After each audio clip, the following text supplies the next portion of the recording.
আজকের ব্লগে থাকছে কেএলসিসি অ্যাকোরিয়ামের পুরোটা ডিটেলস। আমরা কেমন ঘুরেছি, ওখানে অ্যাম্বিয়েন্স কেমন ছিল, আর আমরা কেমন এনজয় করেছি।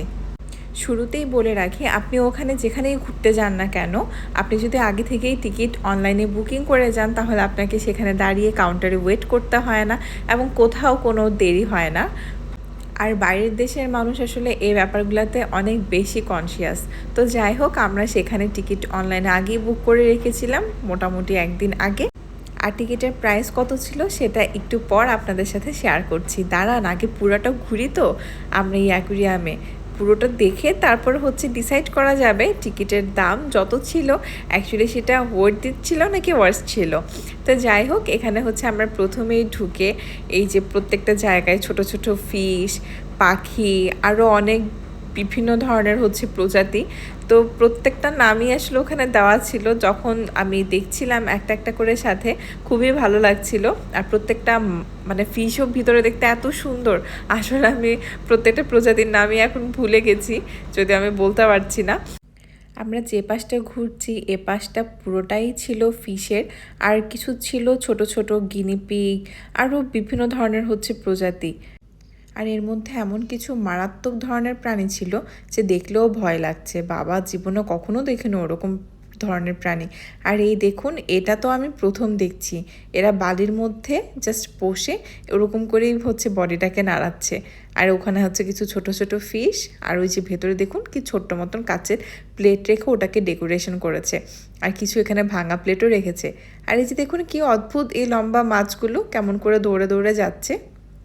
আর এরা না ভেতরে এই ছোট্ট মাছগুলোই রাখা হয়, যে প্রাণীরা ওই মাছগুলো নাকি খেয়ে বাঁচে, জানি না, যতটুকু শুনেছি। আর এটা ছিল পুরোটাই একটা ফিশের লম্বা মতন করে টিউব। দাঁড়ান, এই সিঁড়িটা দিয়ে নেমে আপনাদেরকে দেখাচ্ছি। আর ওই যে দেখুন, ওই জলগুলোর মধ্যে কত বড় বড় মাছ দেখা যাচ্ছে। এই যে পুরোটা টিউব জুড়েই মাছ, দেখতে অস্বাভাবিক সুন্দর। কি বলবো, সেটা যদি সামনে থেকে না দেখা যায় না, পুরোটা বিশ্বাসই করা যায় না। তো এখানে দাঁড়িয়ে আমরা বেশ কিছু ছবিও তুলেছি। আর কেমন অদ্ভুত রকমের মাছগুলো দেখুন, এদের লেজ থেকে শুরু করে এখানে রেখেছি কিছু বেলে মাছ, হয়তো বা আমার দেখে মনে হয়েছে একদম জঙ্গলের মতো, একদম এত অরিজিনালভাবে রাখা না, বেলে মাছ যেমন হয় মাটিতে, ওরকম করে যেমন একদম পুঁতে রাখা। তো এটার সামনে দাঁড়িয়ে আমি বেশ কিছুক্ষণ ভিডিও করেছি। খুব বিধ্বস্ত বিধ্বস্ত চেহারা আমার। যাই হোক, তারপর আসি মেইন জায়গায়। এটা মেইন জায়গায় শার্কের টিউব। কতক্ষণ ধরে অপেক্ষা করছি যে একটাতে কখন আসবো। আসলে আমার এই শার্কের টিউব কখনো দেখা হয়নি, বাট আমার ননদের মুখ থেকে যখন শুনছিলাম তখনই এক্সাইটেড হয়ে গেছি যে কখন যাবো এই টিউবে। তো দেখুন, এখানে এই ধরনের মাছগুলো রাখা, আর এখন উপর দিয়ে খুব সুন্দরভাবে যাবে একটা বিশাল লম্বা মতন শার্ক। এই যে দেখুন, এরকম বড় করে মুখটা হা করে যাচ্ছে শার্ক। সামনে থেকে দেখতে এত দারুণ লাগছিল। আর এই কাচের টিউবগুলোর মধ্যে না হাত লাগালে মনে হচ্ছে যে আপনি একদম হাত দিয়ে এই মাছগুলোকে ধরতে পারবেন, ওরকম একটা অবস্থা। আর এখানে ছোট ছোট কতগুলা মাছ। এইটা ছিল আমার দেখা সব থেকে পছন্দের একটা জিনিস, সব থেকে ভালো লাগার জিনিস। ওরা যে মাছগুলোকে মেনটেন করে, ভেতরে ঢুকে মুখের মধ্যে হাত ঢুকিয়ে খাওয়াচ্ছে। দেখুন দেখুন এই সিনারিটা, আমি জাস্ট দেখে অবাক হয়ে গেছি, এত সুন্দর ছিল। আর ভেতরে যে ছোট্ট ছোট্ট মাছগুলো থাকে, ওই মাছগুলোকে ওই শার্কগুলো খেয়ে নেয়, জানেন। এটা দেখে আমি এত পরিমাণে খুশি, একটা বাচ্চা যেরকম খুশি হয় আমি তার থেকে বেশি। আর ততক্ষণের জন্য আমার মনে হচ্ছিল আমাকেও যদি একটু ভেতরে ঢুকতে দেওয়া হতো, আমি ওদেরকেও এরম করে মাছগুলোকে খাওয়াতাম। কি অদ্ভুত সুন্দর লাগছে দেখুন। আর যখন লোকটা ঢুকেছে খাবার দিতে, তখন সবগুলো মাছ একদম একসাথে জড়ো হয়ে গেছে। তো যাই হোক, এটা পুরাটাও অনেক বড় ছিল। অত বড়টা আপনাদের সাথে তো শেয়ার করা সম্ভব নয়, ভিডিওটা অনেক বেশি লম্বা হয়ে যাবে। আর এই জেলিফিশ। জেলিফিশগুলো দেখুন কি সুন্দর, মনে হচ্ছে যে শুধু জেলগুলো উড়ে উড়ে বেড়াচ্ছে। এর মধ্যে কিন্তু লাইটের মতন করে জ্বলছে, দেখুন অরেঞ্জ কালার, এত অদ্ভুত সুন্দর দেখতে, কি বলবো। আর এটা আরেকটা পার্ট, দেখে মনে হচ্ছে খুব ছোট্ট চিংড়ি মাছের মতন, কিন্তু এটার কি যেন একটা প্রন নাম ছিল, আমি ভুলে গেছি। এটা দেখুন কি কি অদ্ভুত, কি সুন্দর না কালারটা, কি বলবো, আমি ভাষায় প্রকাশ করতে পারছি না। তো তো গোটাটা আমরা খুব সুন্দরভাবে ঘুরেছি, মোটামুটি 3 থেকে 4 ঘন্টার মতন সময় লেগেছিল। তারপর এখানে আমরা ডিম সাম নিয়েছি, দেন বাইরের জায়গাটা ঘুরে বেশ কিছু ছবি তুলেছি। এই ছবিগুলো আপনাদের সাথে আমি ইনস্টাগ্রামে শেয়ার করেছিলাম।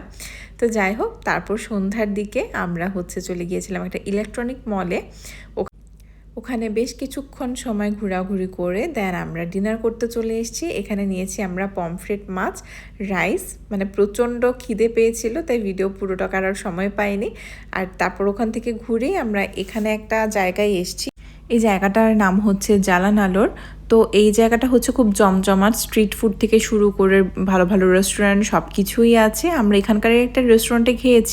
এখন বলি অ্যাকুয়ারিয়ামের টিকিটের প্রাইসের কথা। ওইটা ছিল ইন্ডিয়ান রুপি প্রায় 1200 টাকার মতন। আর আমি তো পুরা ফিদা হয়ে গেছি, মানে পুরোপুরি ওয়ার্থ ইট লেগেছে। তো যাই হোক, আমরা এই স্ট্রিটে অনেকক্ষণ হাঁটাহাঁটি করলাম, দেখলাম আমাদের পছন্দ মতো কোনো কিছু পাওয়া যায় নাকি, খুঁজছিলাম অ্যাকচুয়ালি। আর পেটও খুব ভরা ছিল, বাট তারপরে মনে হচ্ছিল যে না, এই জায়গায় এসছি যখন, তো কিছু না কিছু একটা ট্রাই করব। তো হঠাৎ আমার চোখ পড়লো এই জিনিসটার দিকে, যেটা কি বানাচ্ছে, আমি এটা অবশ্যই ট্রাই করব। তো জিনিসটার নাম ছিল টাকুইয়াকি। আমি কখনোই ট্রাই করিনি, বাট বানানোর যে প্রসেসটা ছিল সেটা ছিল অনেকটাই ডিফারেন্ট। আর এটা টেস্ট করার জন্য আমরা দাঁড়িয়েছিলাম প্রায় আধ ঘন্টার মতন, কারণ আমাদের আগে অনেক লম্বা লাইন ছিল। বাট ট্রাস্ট মি, যদি দাঁড়ানোর পরেও মনে হতো যে টেস্ট অনেক বেশি ভালো বা দাঁড়ানোটা সার্থক, তাহলে একটা ভালো কথা ছিল। যাই হোক, টেস্ট করার পর একেবারেই পছন্দ হয়নি, আমার তো হয়নি। মনে হচ্ছিলো জাস্ট ময়দার গোলা দিয়ে বানিয়ে রেখেছে, আমার একটুকুও পছন্দ হয়নি। তো এটাকে আমরা 4 জন মিলে কোনো রকমে শেষ করতে পারছিলাম না। টু বি অনেস্ট, অনেক বেশি কষ্ট হচ্ছিলো শেষ হতে, মানে জাস্ট ঠেলাঠেলি করছিলাম, না শেষ করে ফেলো। তো তারপরে আমরা বেশ কিছু জায়গা ঘুরে দেখলাম। আর এই যে এইসব পোকামাকড়, মানে দেখলেই খাবারের প্রতি ভক্তি রুচি যা আছে সব উঠে যায়। খায় কী করে মানুষ এগুলো? তো এই ছিল মালয়েশিয়া সেদিনের হোল ডের একটা ভ্লগ। তারপর আমরা অনেক বেশি টায়ার্ড হয়ে যাই, বাড়ি যেয়ে ঘুমিয়ে পড়ি। তো আমার নেক্সট ব্লগ দেখার জন্য অবশ্যই অপেক্ষায় থাকবেন। টাটা।